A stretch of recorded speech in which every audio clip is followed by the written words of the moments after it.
Alors maintenant, c'est Gilles Turé. Alors, nous avions assisté à la saison 1 avec Philippe Guin de la photoémulsification. Le mot photoémulsification est un terme Rister, donc c'est un terme qui a été inventé par la société Keranova, qui travaille sur, qu'on va nous présenter maintenant. Et on avait vu la saison 1 dans laquelle on avait vu la délivrance, l'utilisation du laser femtoseconde en présence du professeur Gérard Mourou pour le traitement de la cataracte. Et donc, leur délivrance sous forme matricielle et rapide de ce système de femtoseconde pour opérer la cataracte paraissait une avancée importante. Et là, j'ai lu également qu'il y avait une avancée de Keranova vers la robotique en même temps que la photoémulsification. Voilà, tu as peut-être. Voilà. Alors, Gilles Turé, donc, qui est, je crois, va nous parler de la suite, c'est-à-dire après la théorie, la pratique.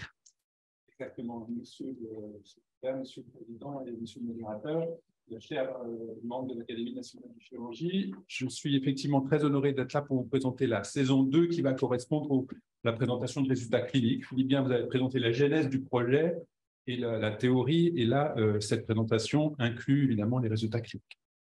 Alors, on reste évidemment dans le domaine de la cataracte, première cause de cécité curable dans le monde, à peu près 25 millions de patients Dieu opérés par an dans le monde, et en France, à peu près 1 million. Donc la société Keranova, dont je suis un des fondateurs, c'est important de le préciser, a développé ce système de laser femtoseconde pour le traitement de la cataracte et qui utilise ce que l'on appelle une technologie photonique matricielle. Et le système qui s'appelle Femtomatrix, il est capable de réaliser simultanément plusieurs spots laser selon une matrice qui est programmable en nombre de spots, en énergie délivrée, en distance et en position dans l'espace. Cette faculté le rend ultra rapide et donc optimisable pour l'adapter à chaque cas, pour découper le cristallin non pas en quelques fragments, mais en des milliers de fragments qui peuvent être aspirés par une petite sonde. Et c'est le principe que nous avons nommé photoémulsification. Voilà la machine telle qu'elle existe. Et ses principales caractéristiques, c'est d'être une machine compacte et mobile qui va résider au bloc. Et c'est le patient qui va être amené définitivement au bloc pour la partie robotique, femtolaser et la cataracte sans bouger, alors que pour d'autres machines, il faut qu'il soit déplacé entre la partie laser et la partie chirurgie. Il inclut bien évidemment cette technique photonique matricielle que je vais vous détailler. Et la société va la protéger, vous imaginez bien, par de nombreux bruits. Alors ça, c'est le déroulement d'une chirurgie en accéléré, mais je vais pouvoir m'arrêter au moment clé pour que vous compreniez que le robot prend sa place dans un bloc. Voilà, le patient entre alors que le robot est évidemment déjà installé. Voilà, alors, attendez, là. Le robot, il est là. Et le bras robot tient une tête laser que vous apercevez ici, que le chirurgien est en train d'attraper pour docker sur l'œil du patient. Voilà. Le bras robot, la machine, le bras robot, l'écran de contrôle et la tête laser portée par le bras robot. Le docking, c'est quelque chose que l'on connaît tout à fait depuis longtemps en ophtalmologie. Et ça, c'est le traitement laser avec son écran de contrôle. Et alors, donc, évidemment, on personnalise le traitement pour chaque patient. Et ça, c'est la réalisation du laser. Vous le voyez progresser dans le cristallin très vite. Vous le verrez sur une seconde vidéo un peu plus tard. C'est très rapide, c'est pratiquement en temps réel. Là, c'est accéléré x2 seulement. Et le robot, ensuite, va ranger la tête laser hors du champ opératoire et le chirurgien va poursuivre sa chirurgie comme il a l'habitude de le faire avec son microscope. Et la différence fondamentale, c'est qu'il n'aura plus à utiliser d'ultrasons, mais uniquement une sonde d'irrigation-aspiration, donc sans délivrer d'énergie ultrasonore dans l'œil, sans vibration, qui peut évidemment poser problème puisque c'est une délivrance d'énergie qui peut de temps en temps être délétère. Donc, je vais m'arrêter là. Alors, attendez, là, on va essayer de gérer le trackpad. Bon, voilà. On a un mouvement de robotique qui est automatique. Le laser se réalise en un temps très court et la chirurgie s'enchaîne sans que l'on ait à déplacer le patient. C'est évidemment l'intégration dans le flow qui est très importante. Alors, si on le compare aux 5 autres plateformes de laser femtoseconde qui existent, alors, la Femtomatrix, elle a été développée pour pallier à tous les inconvénients des machines précédentes. C'est la seule, évidemment, à avoir la brique technologique essentielle qui est la technologie photonique matricielle, que je vous détaille juste après. C'est aussi la seule machine dans lequel il y a une gestion personnalisée de l'énergie. Alors, il y a un défilement automatique qui est très pénible. Donc, elle va gérer l'énergie qu'elle délivre point par point dans 24 zones du cristallin. C'est une machine qui intègre l'irrigation-aspiration pour n'utiliser qu'une machine pour faire tout de A à Z. Elle s'installe dans le flux de chirurgie du patient. Elle est mobile. Si le bloc doit être mutualisé avec d'autres spécialités, on peut la ranger dans un coin. Je suis désolé. Et le chirurgien, on aime toujours bien suivre ce qui se passe. On voit en direct ce qui se passe à travers une caméra. Alors voilà cette fameuse brique technologique qui est issue du laboratoire. Le laboratoire de recherche a permis à Keranova d'avoir cette techno. C'est un brevet du labo qui a été licencié à Keranova pour pouvoir poursuivre le développement.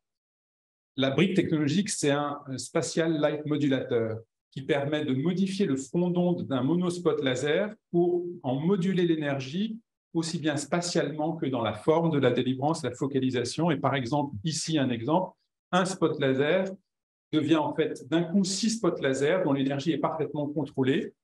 Et on peut avoir un plan focal très précis lorsqu'on veut découper horizontalement, mais on peut aussi étirer un peu la zone d'action verticalement lorsqu'on veut découper les plans verticaux entre les petits cubes. Et ça, en temps réel, un plan, le front d'onde est modifié pour un plan, il est remodifié pour les plans verticaux, etc. Et tout cela est très rapide. Alors, ce qu'un laser femtoseconde conventionnel, les 5 autres machines faisaient, c'est-à-dire quelques parts de pizza, ou on appelait ça aussi une julienne de cristallin, quelques grandes de frites, eh bien nous avons la possibilité de découper jusqu'à 20 000 petits cubes de 200 microns de côté dans le volume du cristallin, ce qui donne cet aspect très grossi ou un peu moins désoulé, cet aspect uniforme où à l'intérieur, il y a en fait 20 000 petits cubes, aspirables plus facile. L'autre point fort, je vous l'ai dit, c'est la gestion par le Threshold Scanning System, TSS, qui permet dans 24 petites zones du cristallin, par un petit coup de semonce réalisé juste avant le tir laser effectif, de sonder la réponse, l'interaction laser-matière, point par point. Un cristallin, ce n'est pas toujours homogène. Il peut y avoir des zones plus ou moins denses, des zones plus ou moins opaques, et où il faudra moduler l'énergie. En chirurgie, on aime bien aussi ne faire que l'essentiel, pas rajouter trop d'énergie. Donc là, s'il y a des zones qui se découpent facilement, le niveau d'énergie va baisser. C'est très important pour préserver l'intérieur de l'œil. Voilà les essais cliniques qui ont été réalisés. 6 essais cliniques successifs correspondent à des phases de développement. Sur 3 sites différents, 3 chirurgiens, j'ai eu l'honneur de pouvoir participer à ces essais. Ils ont tous 166 yeux opérés entre 2019 et 2022. Voilà une partie de l'essai qui concernait des comparaisons de la machine femtomatrix et de la chirurgie conventionnelle par ultrason dans des cas bilatéraux, un œil tiré au hasard pour être opéré par chirurgie conventionnelle aux ultrasons purs et l'autre avec le femtomatrix en République tchèque par Pavel Stodulka pour des chirurgies des cataractes de grade moyen, c'est-à-dire globalement les chirurgies habituelles du cristallin. On vous a montré tout à l'heure comment ça se gradait, ça va de 1 à 5 et le milieu étant la chirurgie standard. Le résultat principal, c'est que dans 88% de ces cas, la chirurgie a été possible sans utiliser d'ultrason du tout, alors que si on utilise un femto standard, elle n'est jamais possible, pardon, excusez-moi, dans le bras qui a été opéré aux ultrasons, il a été indispensable d'utiliser l'ultrason pour tous les yeux. Donc, je reprends, dans le bras femtomatrix, on ne peut pas supprimer c'est pas moi qui l'ai mis, mais c'est très pénible. Donc, dans le bras femtomatrix, uniquement 12% des cristallins ont eu besoin d'ultrasons pour pouvoir être aspirés. Dans l'œil opéré des ultrasons, 100% des yeux ont nécessité des ultrasons pour être aspirés. Et lorsque, dans le bras femtomatrix, il a fallu utiliser l'ultrason, donc 12% des cas, l'énergie nécessaire pour arriver à émulsifier le cristallin était 88% plus basse que dans le groupe ultrason. C'est un hasard, c'est 88% dans les 2 cas, mais c'est comme ça que ça s'est présenté. Et si on compare maintenant nos résultats femtomatrix aux résultats de la littérature utilisant les générations précédentes de femtocataracte, là aussi, l'énergie est effectivement plus basse, c'est-à-dire que quand on a besoin d'ultrason, on en utilise moins si on a utilisé le femtomatrix avant. Et ça, c'est vrai pour toute la littérature disponible sur le femtomatrix.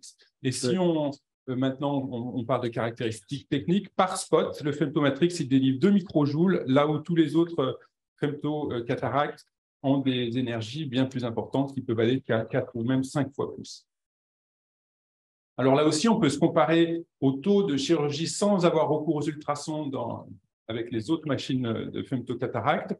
Et là, on a subdivisé notre population en fonction des grades de cataracte. Vous voyez, 1, 2, 3, 4 et 4+.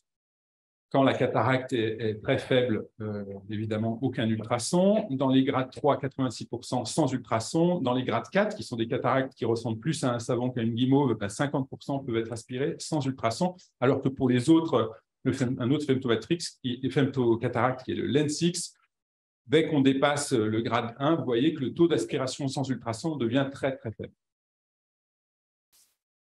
Alors, la deuxième vidéo, pour vous montrer comment ça se passe, en prenant un petit peu plus le temps, le cristallin a été photoémulsifié par la machine. Il se présente comme voilà, cette masse blanche dans le noyau du cristallin. Les incisions ont été faites aussi par le femto. Et là, c'est une sonde qui n'est qu'une sonde d'aspiration. Là, voilà, elle arrive dans l'œil. Il n'y a pas de vibration, ce n'est que de l'aspiration, irrigation, aspiration. Et vous allez voir que tout s'aspire facilement pour cette cataracte qui était à un grade intermédiaire, correspond à ce que la plupart des chirurgiens opèrent en France, en tout cas en Europe, aux États-Unis. Alors, on a un petit micromanipulateur pour le présenter en face de la bouche de l'appareil. Et vous voyez que les petits cubes se séparent et viennent un peu comme des petites gaufrettes en face de la bouche. Il n'y a pas de petits cubes qui voyagent à l'intérieur de l'œil. Ils sont séparés les uns des autres, mais facilement... Ils restent cohésifs, mais ils sont facilement aspirables. Voilà. Et pour conclure, donc, on est très fiers de vous présenter cette machine et ses résultats cliniques. C'est une machine, vous l'avez compris, qui est fabriquée en France, à Saint-Étienne, qui est en fin de parcours réglementaire avec un dossier de marquage CE qui va être déposé sous peu pour un marquage CE effectif en début 2024, qui est évidemment retardé, vous le savez bien, par la nouvelle loi que j'appelle moi loi scélérate MDR, qui ne nous fait pas rire du tout, mais qui régule maintenant tous les dépôts CE de tous les dispositifs médicaux. Bon, néanmoins, on va y arriver sous peu. Donc, les principales caractéristiques, c'est d'être mobile, adapté au flux du patient, ne perturbe pas le flux du patient. La technologie est complètement innovante. Elle associe, comme vous l'avez dit, le laser et le bras robot. C'est la première fois qu'on aura un bras robot en ophtalmologie. Et retenez qu'on n'utilise plus les ultrasons dans 88% des cas, malgré la présence de cataractes parfois dures. Je vous remercie. Bravo, bravo.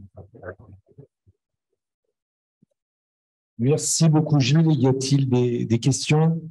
Oui. Oui, simplement, j'aimerais comprendre la gestion personnalisée de l'énergie. Enfin, dans la présentation que vous faites, on ne le voit pas. On voit qu'il y a une coupe matricielle, etc., etc. Mais on ne voit pas comment c'est personnalisé. Est-ce qu'il y a une planification? Comment, etc. Voilà. Voilà. Je peux répondre facilement en quelques secondes. En fait, juste quand le patient est docké, il y a un appareil qui va faire des images de son cristallin en direct en quelques secondes par un OCT. C'est une technique qu'on utilise en ophtalmologie de manière courante. Donc là, c'est fait en direct. Et le laser va tirer dans 24 zones du cristallin, c'est-à-dire différents plans et différents quartiers. Il va tirer plusieurs fois à des niveaux d'énergie croissants. Et l'OCT en direct regarde quelle est la réponse du cristallin au laser. Et lorsqu'apparaît une petite bulle qui signe l'interaction effective du laser et du cristallin, il va se dire, pour ce morceau, j'utiliserai cette énergie. Et dans le secteur voisin, ce n'est pas forcément la même. Tout ça est mouliné par l'ordinateur. Il va reproduire, lorsqu'il va tirer quelques secondes après pour de vrai, il va utiliser dans chacun des 24 morceaux le seuil d'énergie minimale pour décrire. Voilà. Merci beaucoup. Oui. Non, juste les résultats pourrions-nous penser des résultats à moyen et long terme par rapport aux techniques de référence? Est-ce qu'il y a des éléments qui pourraient faire... Excellente question. La technique de référence, elle marche bien oui. En termes de résultats cliniques. On est d'accord sur la récupération d'acuité visuelle, sur les effets indésirables. Et nous, les résultats en termes d'acuité visuelle, ils sont tout à fait similaires. En termes d'effets indésirables qui pourraient être un effet sur la cornée, ils sont tout à fait similaires. Si vous voulez, c'est plus dans la gestion péropératoire et les possibilités qu'elle offre d'abord de standardiser la technique, de rendre moins dépendant d'expériences manuelles et de se passer des ultrasons qui peuvent eux-mêmes être délétères. Et peut-être d'arriver vers la robotique. Why not? Voilà. Why not? Oui, puisque il y a déjà la réponse au début, l'appréciation automatisée de l'état des lieux. OK. On est pas Merci. près d'être au chômage, mais enfin, on sera bien aidé. Voilà. Voilà, le robot n'est qu'un outil et de toute façon, le chirurgien doit être là pour surveiller ce qui se passe. Et, Merci. et la France est très présente sur les innovations, hein, ce qu'on peut voir aujourd'hui au cours de cette... Je suis très fier du petit double. Bravo. Merci beaucoup.